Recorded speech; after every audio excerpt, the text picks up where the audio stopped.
Hey guys, and welcome back to the second part of my review. If you haven't checked out the last part, it's mostly a story recap and some thoughts, but this is the one where I go sprinkle around my opinion. So to remind some people, and sadly I have to remind some people, this is all just purely my opinion, and if you do not agree with it, then tell me why I'm wrong in the comments and let's start some healthy discussion.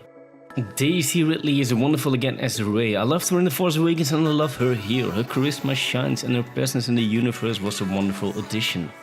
I also like that they showed the struggle of the Force. First finding out what it is and then the contrast with the dark side of it. She's saying truly conflicted, and that is understandable.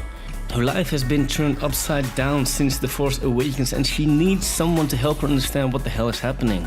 That's why she pleased Luke to help her. Her going to Kylo instead felt for me as a moment of despair. She just wanted someone to help her and she thought that Kylo could be that one. At one moment Kylo tells her that her parents were nobodies. And that's one thing that I don't believe personally myself immediately. I think that Star Wars 9 will answer every lingering question, and even that one. Rian Johnson did a good job with Rey in this movie and I can't wait to see where they are going from here. Now Adam Driver's Kylo Ren was truly conflicted in this movie. You could see the further downfall of the dark side inside of him after The Force Awakens. The killing of his father was supposed to cast away anything good, but it instead made him more prone to doubting where he stands. The conversations with Rey were really good character building. I at one point even thought that the reason why they were linked was because they were siblings, but no one was wrong and, well, Snoke did it. Now, I'm curious to see where he will end up, and probably in the end of 9 he will redeem himself in some way and turn to the light side. But we'll have to wait another 2 years before we get to see that story, so that for me is a total bummer. Now talking about Snoke, Andy Serkis as Snoke was great in his acting, but I didn't really feel for the character per se. I really didn't know the background of Snoke that well, and he was just some standard evil supreme leader to me. I did not care for him as much as I did with Kylo Ren, and I was quite happy when he died. Then we have John Boyega as Finn, and for me in this movie he was more of a background character, where Rey had this whole arc of getting to know the Force and in the end clearing out the rocks with the Force and helping them out. The only moment that Finn had in this movie was that he wanted to sacrifice himself. Other than that, I felt that he was mainly used to help the people to know what the hell the First Order was doing, since he knows everything because he is a First Order stormtrooper. Oscar Isaac's Poe Dameron was fun. I liked the intro with him with the X-Wing, but other than that he did come across as a bit of a trigger-happy guy.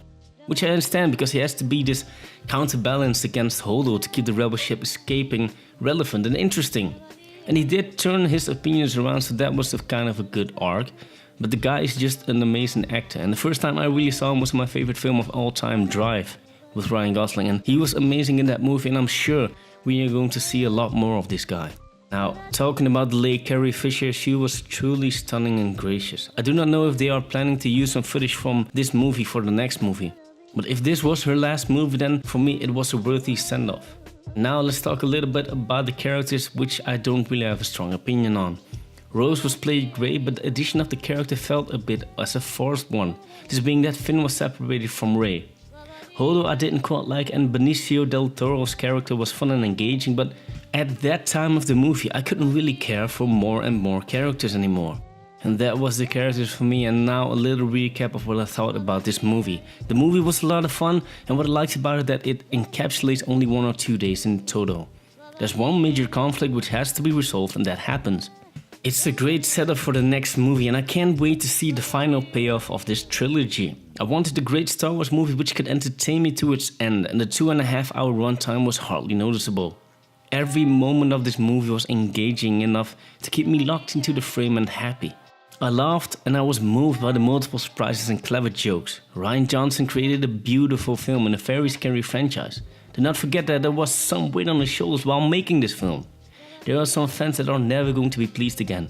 But if you like entertaining movies, then this is one you can't miss. And that makes all for my 2-part review of Star Wars The Last Jedi. Thank you so much for watching. If you have any comments or suggestions, put them in the comments and I'll see if I can read them.